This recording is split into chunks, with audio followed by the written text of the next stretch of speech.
Welcome to Connections, a podcast from the Graymere Church of Christ in Columbia, Tennessee. Our goal is to have discussions and messages that encourage us and strengthen our faith. We appreciate you joining us. Let's keep learning and growing together. Thank you for joining us for Connections. This is a podcast designed to have conversations that can be encouraging spiritually and thinking about how we build our faith. This is especially a conversation that'll have a lot to do with Graymere, but this is open to anyone who wants to listen and wants to be encouraged. I'm sitting down with Jon Winchester, who's our missions minister here at Graymere. And one of the things that he's responsible for and that he organizes are our short-term mission trips. And probably a lot of you listening to this have been involved in short-term mission efforts. And we want to reflect on how those can help encourage us, how they can help deepen our faith, and then specifically think about what we can do to make those more effective. So I appreciate Jonathan joining us, and probably we could just get started off. Short-term mission trips come in a lot of different forms. What are the different ones, the different models we've used at Graymere? Well, it's a good question, and I've made a list of all the different types of trips that we've done here at Graymere, but maybe it's important just to say off the start that our deeper interest is in long-term missions. And so there's a little bit of a tension that we feel sometimes in trying to make sure short-term missions are part of that, but trying to make sure that those are pointed towards our deeper interest.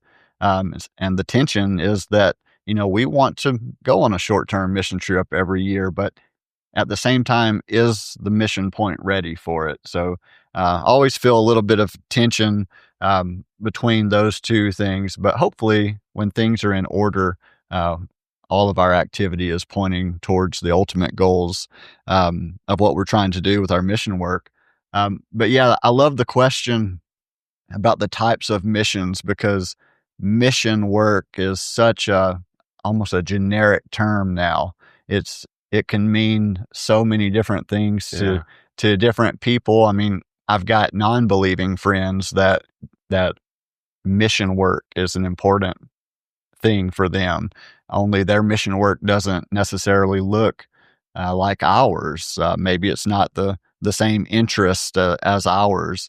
And there's a real danger and even a fear that I have in among Christians. A lot of times it seems like our short-term mission works are moving more towards the humanitarian side, the felt side, and a little further away from the word and from the gospel and from salvation. So maybe a lot of mission trips are looking more like my non-believing friends' trips rather than maybe what in my head I feel like a short-term mission trip should look like. But yeah, we've got Christians going on all different types of mission trips. But again, the goal is that trip aiming towards a long-term purpose. So for us to make sure that we're focused on our goal, there's a couple of things that people at Graymere know this, but there's a couple of aspects that are always present wherever we go. And the first is that short-term mission trip is always going to be connected to a local congregation, a local church. We want to make sure that the glory and all the attention's not on us, but that it can be deflected onto the local church. I understand there's a lot of great missions organizations doing lots of things. But something I've heard you say before is, when Jesus came to earth, he planted a church. Yeah. And so we've just kind of decided to make our primary focus the local church. And it's not about us. It's not about any other organization's name, but any attention can be deflected onto that local church that we're working with. Whatever we do, it's going to be an outreach of that church. And then the second important point is evangelism. That's what I was saying. Missions can be so many different things, and we do all of those different things. Yeah. but whatever we do, it's going to be connected to evangelism. And, my slogan that I tell folks is, yes, we're interested in feeding the hungry and healing the sick and clothing the poor. But if people are full and they're warm and they're healthy, but we've not yet shared the gospel with them, then they're still lost outside of Christ. Mhm. So we want to make sure that whatever we do has an attention getter. Make sure that we connect that to the spiritual side. Jesus said, I am the way, the truth, and the life. No one comes to the Father except through me. So, whatever we do, we want to connect that with evangelism. But to answer your question, that's a long, long way of getting back around to your question. I was looking at my notes. I'm in year 15 here at Graymere with the missions ministry. And so we have done everything it seems like that you can Yeah. possibly do. And when we have new ideas, just like we had a new idea a couple months ago, we try those. But so over the 15 years, we have done medical mission trips, future minister camps, vacation Bible schools, lots of door-to-door evangelism, gospel meetings, construction trips, leadership training classes, home repairs, community cleanup, school evangelism, church renovations. We've done meet and greet community meals when a church secured a worship spot in a new community. We've done inner city bus ministry, seminars on church growth, parenting seminars, Bible lectureships, benevolence and food help, COVID relief. Um, We've done these things in rural settings, urban settings, on Indian reservations, you name it. We've done it, and we've done it everywhere we possibly could. And then I mentioned all of that kind of came together last month when we were in Peru, and the idea we had there was to have a bazaar. Maybe that's not a word we use a ton in English anymore, but you might have noticed while you were there that there's lots of stores that'll have a Yeah. bazaar on out front on the sign, meaning they just got lots of different things that the family could need, and you can purchase that there. So we put on a bazaar where you could come and get dental help, you could get physical therapy, you could sit down and paint. You could color. You could make bracelets. You could get your hair cut. You could get your hair done. You could get your manicure. If you were a child, you could come and play games. You could make slime. We had our little kids there making Oh, slime. yeah. Um, That was a popular one. yeah, all these different random activities seems random, but as you saw, the community flocked to it. They flocked to all those different stations, but all of that was just an attention getter. All of that was to establish a connection, a relationship, so that then we could say, hey, would you be interested in a Bible study? At which point we carried them to your station Mhm. where there were Bibles and Bible studies available.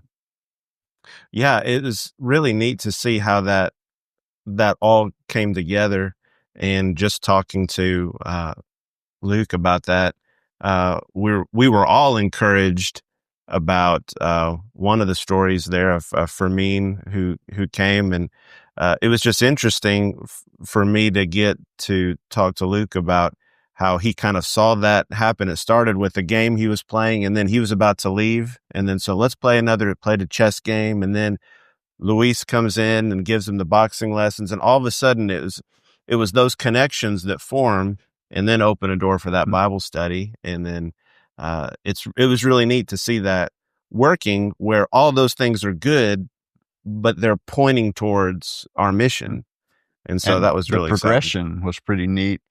I remember the first day Fermin walked in, you notice he had his hoodie up, and some Yeah. others have commented on this, but it came in hoodie up, hoodie never came off of his head, played his chess match, destroyed the guy he was playing, and he was ready to be done, to leave.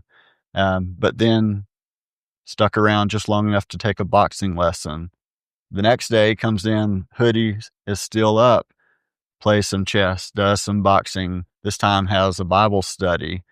The next day comes in, hoodie is down. Yeah. goes through all of those things, has another Bible study, and that progression, little by little, he was opening up to us. So Yeah. there was nothing very difficult about sitting and playing chess with someone. Right. But whatever we can do just to little by little make that connection. But let's don't stop there. Let's steer it towards the Yeah. spiritual. Absolutely. Yeah. That recent trip to Peru is a really good case in point and example of working with the church there.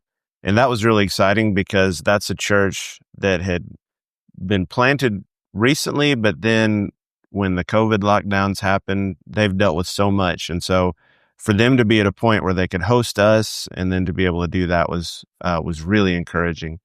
Uh, when we think about the importance of being prepared for a short-term mission trip, what are the things people need to know if they're getting ready?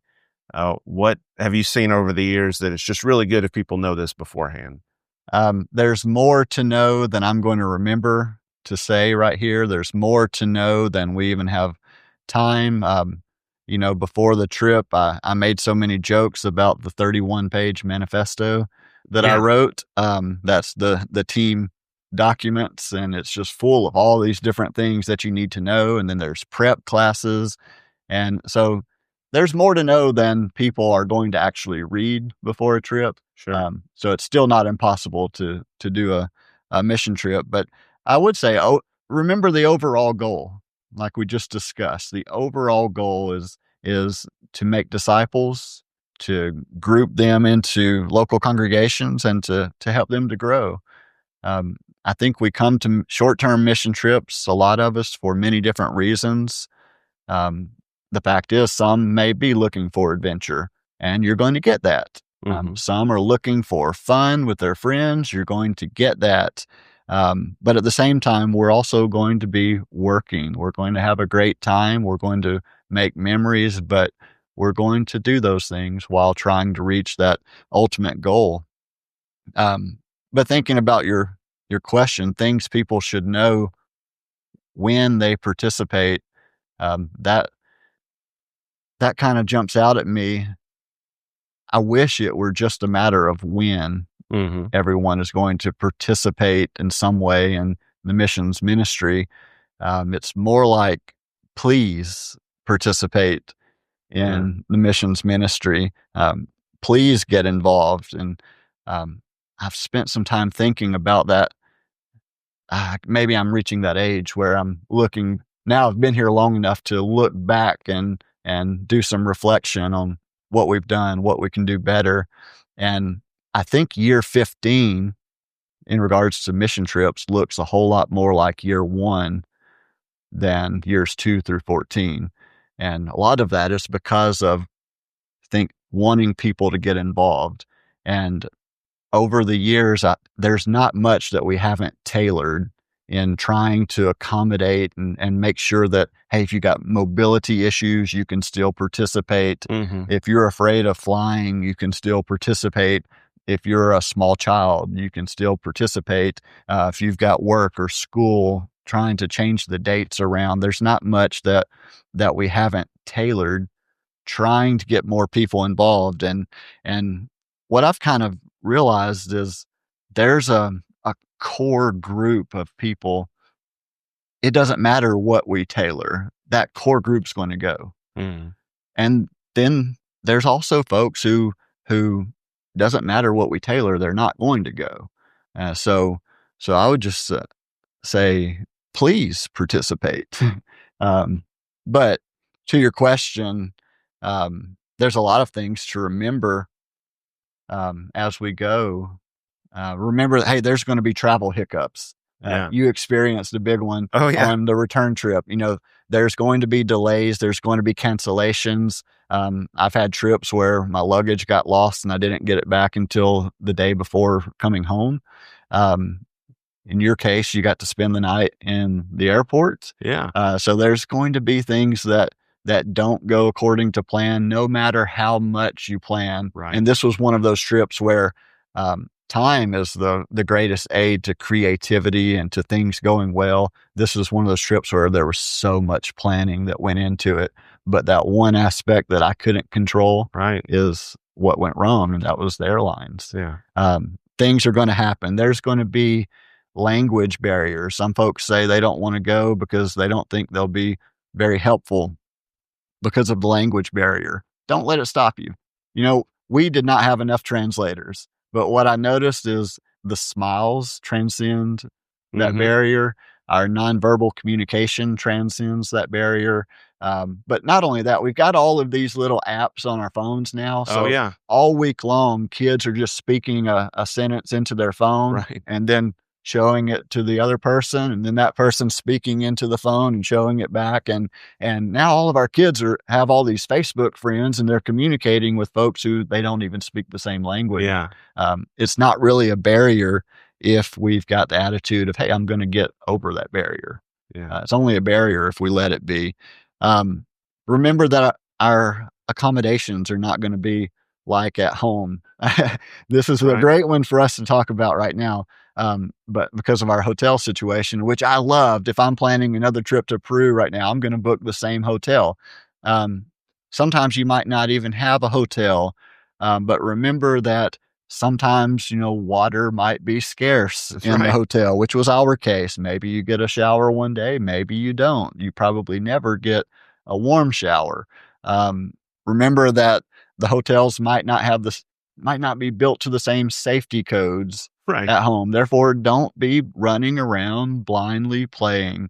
Um, I don't know if others noticed it, but there was one floor in our hotel when you came up the stairs and around that there was no railing, Yeah. and the drop was not far. It was 4 feet, 5 feet, not far, but just far enough to bother me. Right. So whenever I heard kids playing, I would often be hanging out right there and just hanging out, just so that I could tell every person that came by, stop running, Right. be Yeah. aware of what's around you.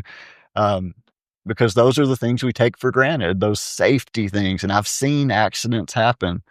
So you got to be aware of your surroundings.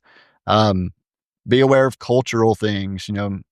The kiss on the cheek Yeah. greeting in Peru is different. I prefer a handshake, Yeah.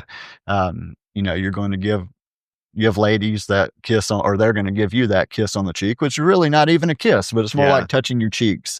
Um, that's just normal there. Modesty, we were very concerned about modesty issues. It differs from culture to culture. My main thing is I don't want to set any new standards. Right.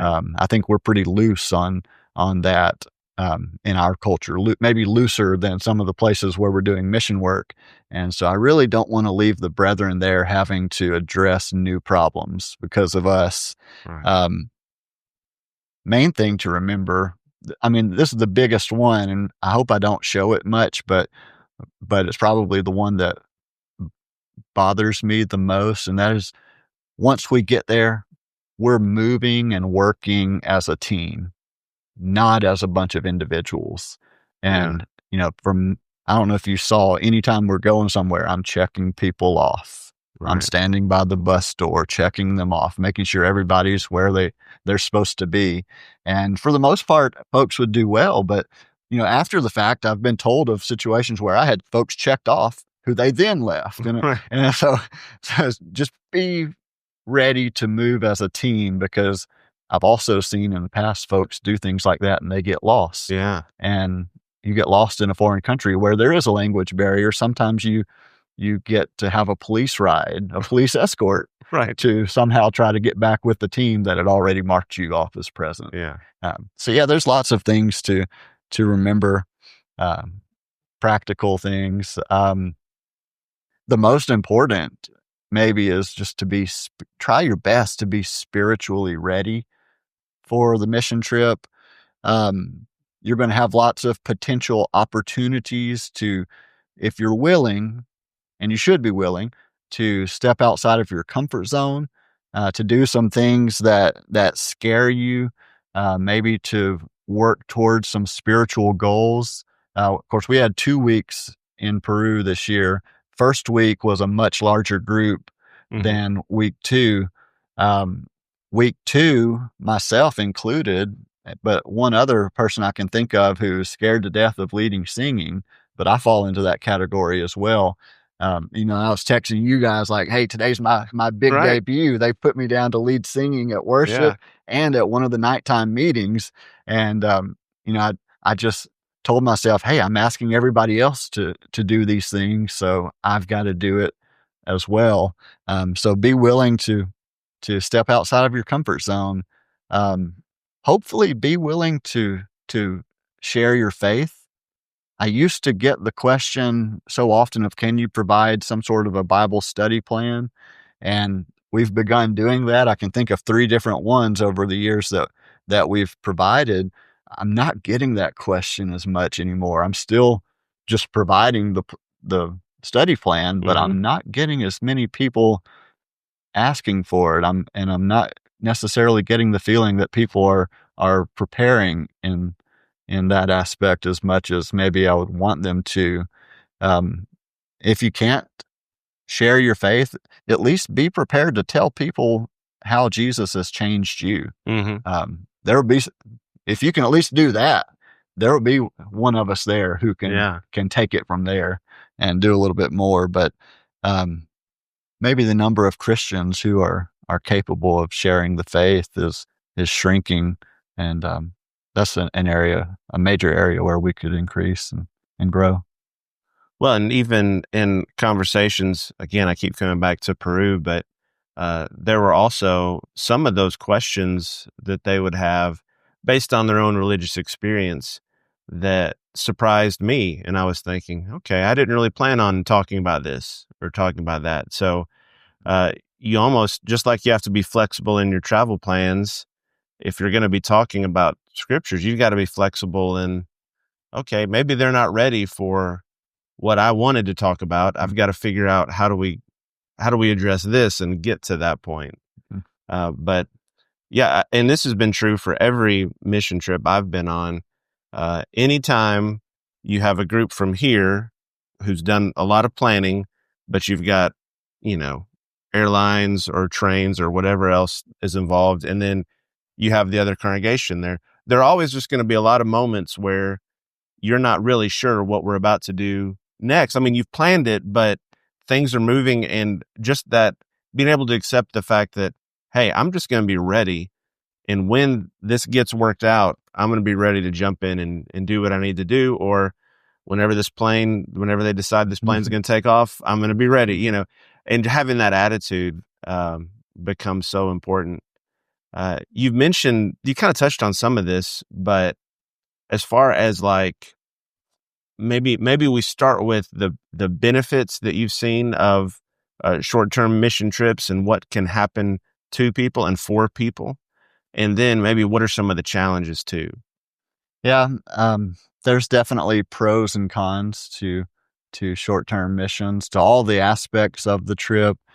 Um, there's pros and cons to aspects of long-term missions, and the way I look at things, I keep always use that word tension. There's often a tension in most things, and we're just sort of sorting through trying to find the balance. And I, Mhm. I kind of look at most of the challenges and see there's also a positive side of it as Yeah. well.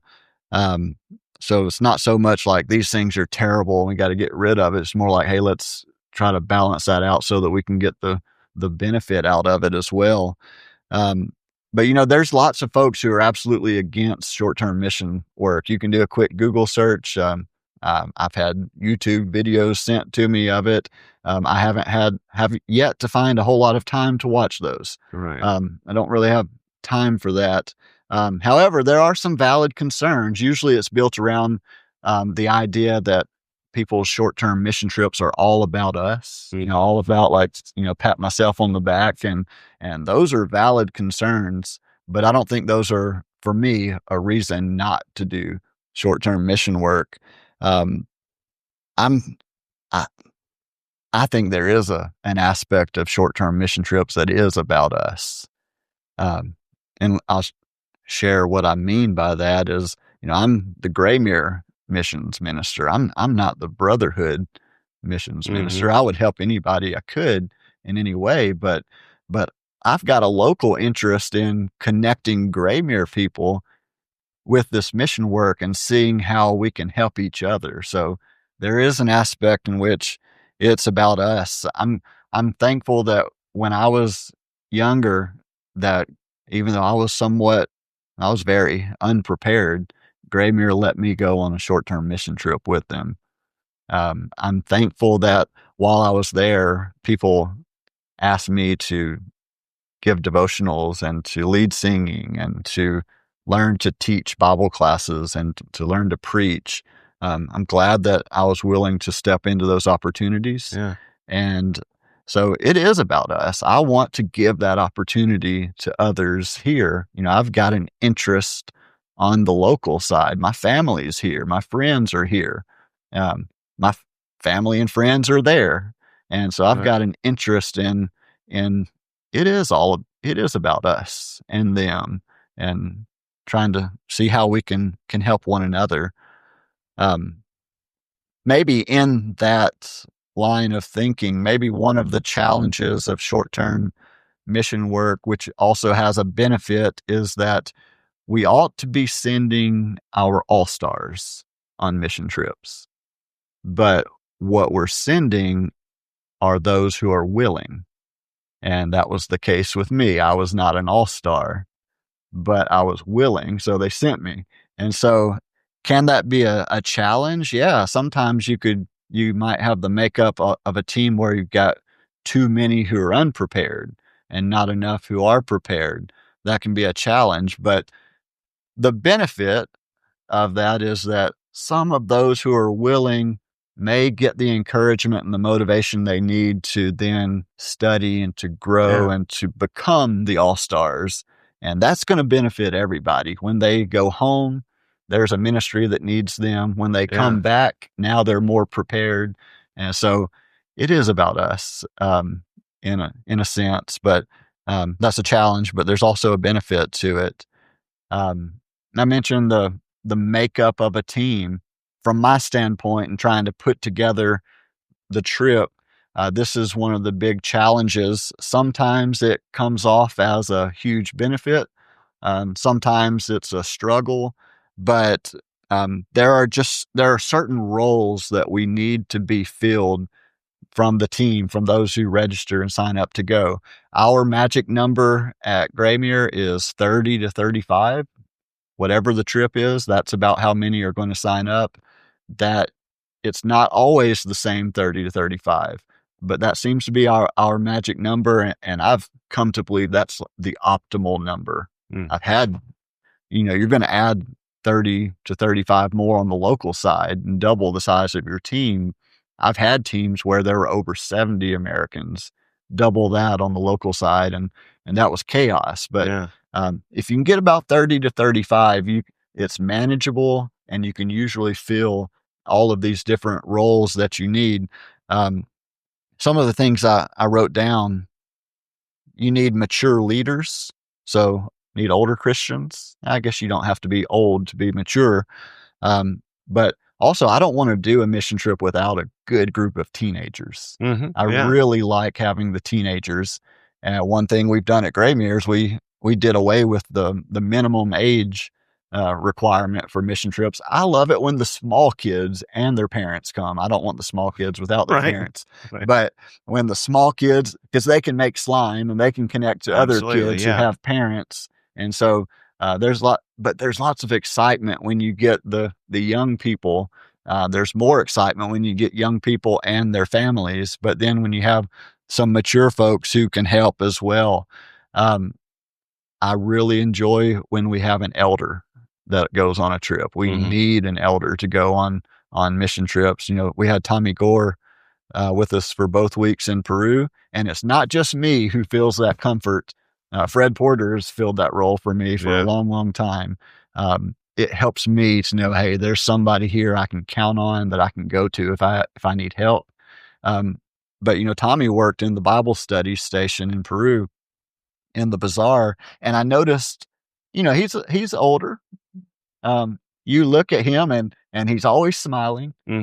He sends off this welcoming vibe of wisdom of, hey, you can come to me. Yeah. And I noticed that visitors who had been coming back every day, one came in one day and just said, "I'm here to talk to Tommy. I need to get some counseling." And I was like, that is needed on every trip, Yeah. you know, and sometimes it is your age and physical appearance that, folks look at the younger preacher and he doesn't know anything. Mm-hmm. I Oh, want to yeah. talk to the older one, the more mature one. We need song leaders. Like I mentioned, um, the vibe of the trip is going to be a bit sluggish if I'm the song leader. We need some John David Schwartzes. We need some Michael Millers, some guys that can just really set the tone when they lead singing. We need some Andrew Phillipses. We need people who are prepared to teach. We always have children's teachers. I have never had to teach or prepare or plan or organize children's teaching in any way, and that is such a blessing. We've got those who can always run with that. You don't want me in charge of that area. I feel so much better as the big picture planner, Mm-hmm. but then just put people in place to handle those things. We need team players. We need followers. We need skilled workers, folks with secular skills. Um, we need um, we need thinkers. We need talkers. But when you have if you can get 30 to 35 people and fill all of those roles, then the atmosphere of that trip is going to be memorable. It's going to be effective. That's going to be a big help to everyone. Um, there's a couple of big challenges that I think are worthy of mentioning, and I could get real negative, which I'll try not to, because nobody has time for that. Um, but one is I alluded to it. That's to make sure that this is not becoming a self glorification trip. Yeah. Um, that's a valid concern. If it's all about my glory, our glory, then the local folks are not going to be encouraged. They're going to feel used. Mm-hmm. And I think that even goes into once we get home. Um, we, I won't get on my horse about social media. We're all on social media. Right. We all understand the dangers of it. I love it when folks come home and they're posting their photos of the mission trip. They're excited.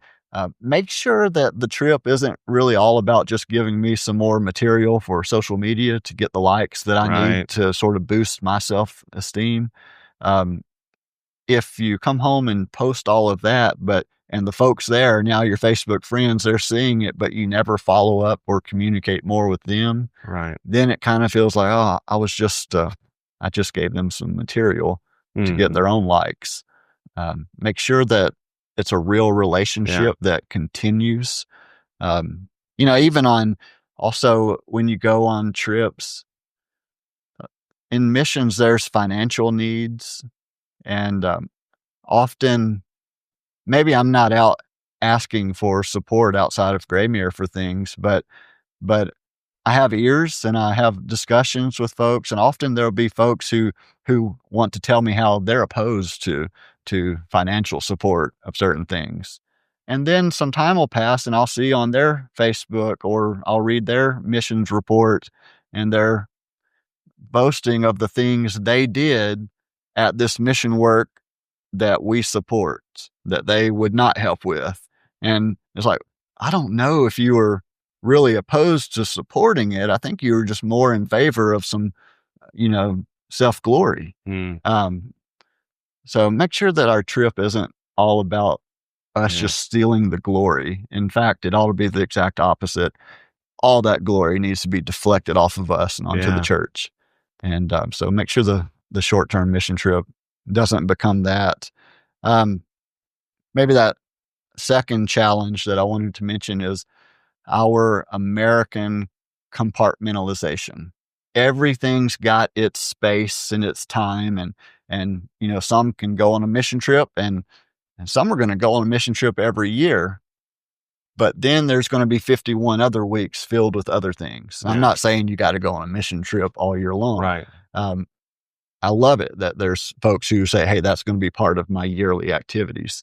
But I think what we don't want just 1 week of your energy, of your focus. We want a comprehensive involvement in a ministry, not just an activity, Yeah. but in the whole ministry. And that goes beyond just that trip. When you get home, check in every week, every couple of weeks with the new contacts that you've made. You can teach from long distance. You can encourage from long distance.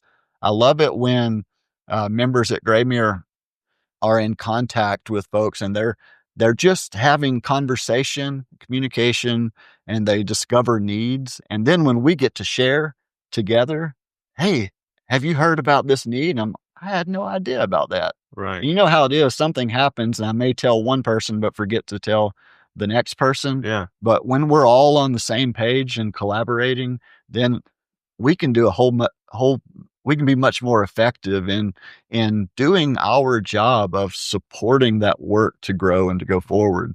So, have a comprehensive involvement, not just you know, check that box, that week's done. Now on to all the other things I want to do this year.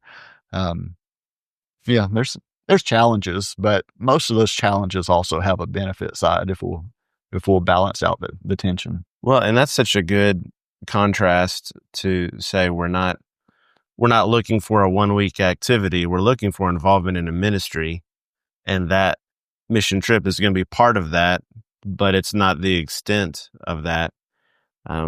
But yeah, just as you were talking about those temptations, I mean, I think all of us can recognize the temptation. I mean, we could make anything about ourselves. It's just easy for us to do, and social media doesn't help that. And so yeah, thinking about how can we highlight the work that the church is doing there? How can we encourage them? And it's hard for us to leave our American preferences, personalities at the door when we go on these trips. But one of the things that's so neat every time you go on one of these trips is you also get the subtle reminder that things aren't always done just exactly the way we do them in America, and that's okay. And we need to learn that, and so there's something about traveling in general, but especially mission trips that can do that.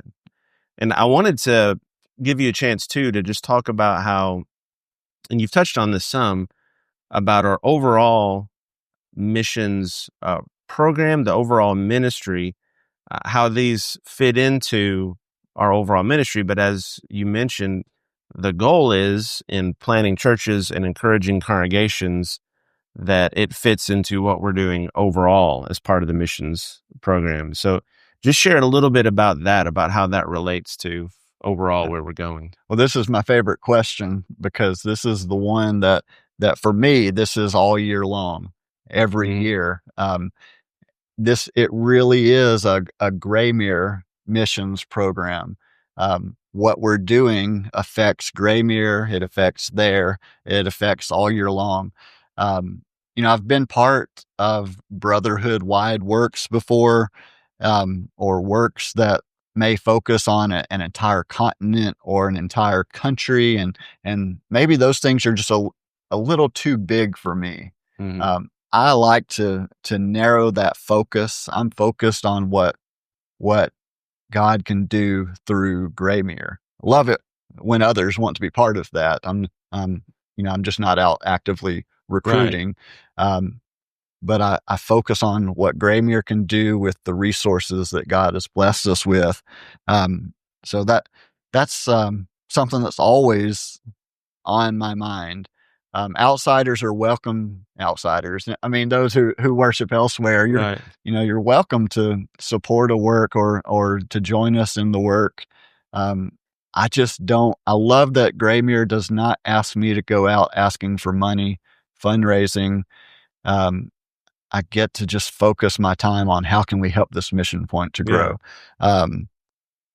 So yeah, we're trying to be the sending church. not just trying to be the supporting church or the fundraising church. We're trying to have a targeted approach.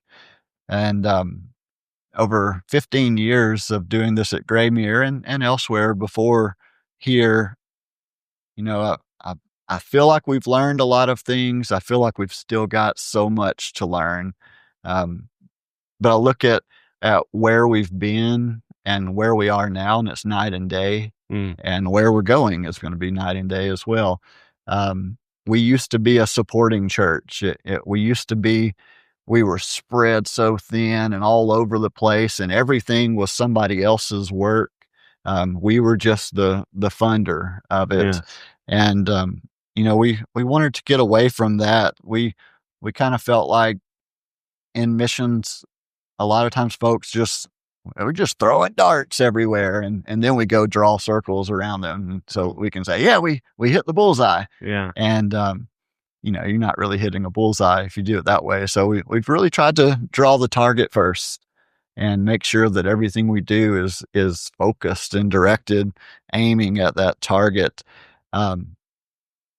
However, my caveat that I always have to preface that with is, after all these years, the only thing I really know is that I don't know the best way. I know it seems like everybody else does know exactly what's the right way, but I don't. The best I can say is we're trying to do some things, but I really don't know the exact blueprint or formula to make every mission point grow. If I look at all the things that we're trying to do, I mean, I'm pleased with some things. I feel like some things have been successful.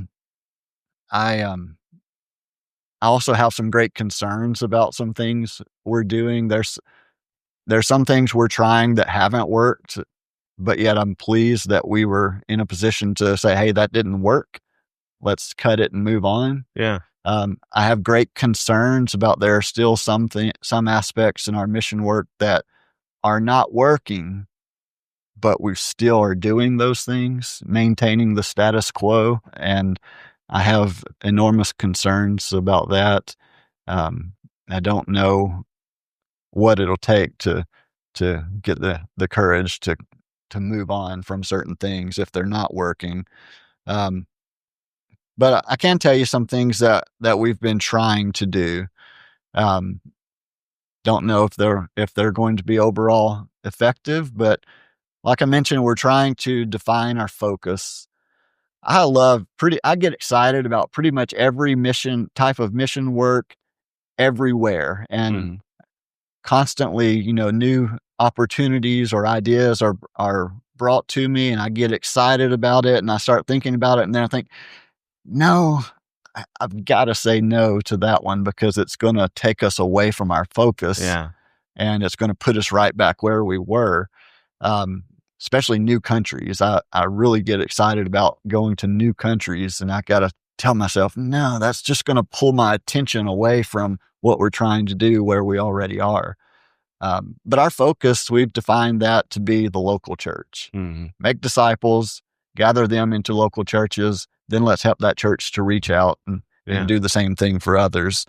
So the planted church is our primary focus. I love missions organizations. I love all the different types of missions, but we've just tried to be effective by focusing on the planted church.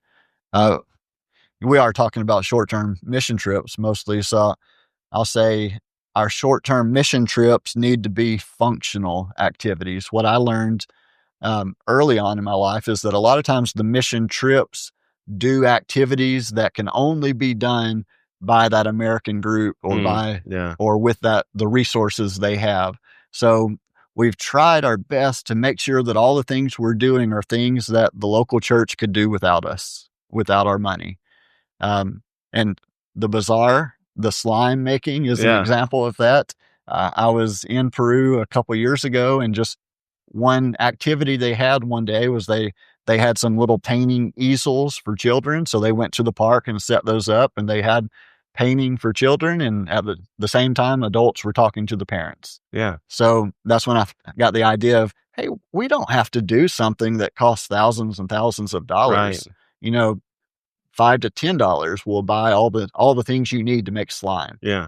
And then our 10-year-olds, we didn't even have a recipe. I've never made slime in my life.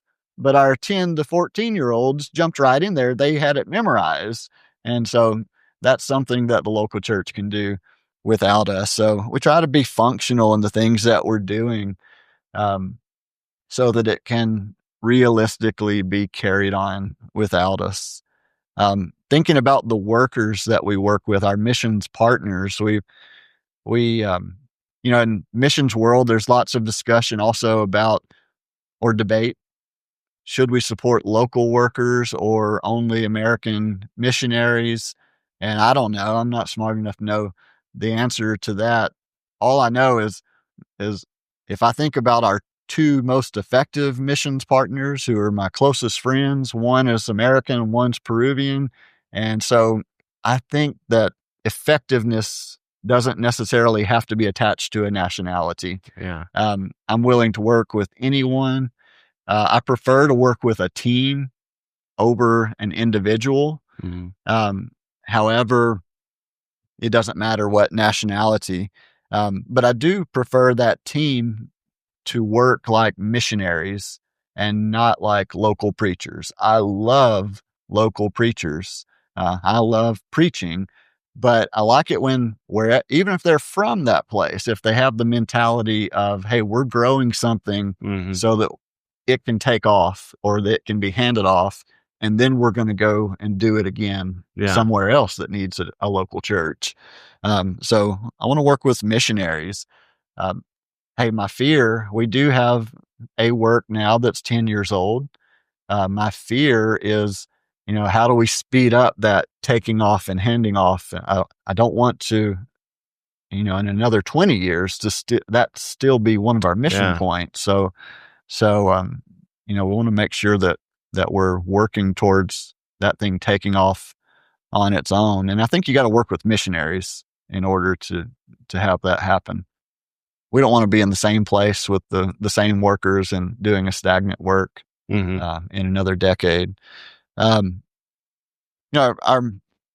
we are talking about short-term mission trips. Our mission trips have to fit within all of that framework, and that provides some pressure on me sometimes because, again, you got folks who want their yearly mission trip, and sometimes I feel the pressure. Maybe a mission point is not quite ready for it, but I feel that pressure but I've got to provide them something because there's plenty of others out there who would love to pull those resources away from us.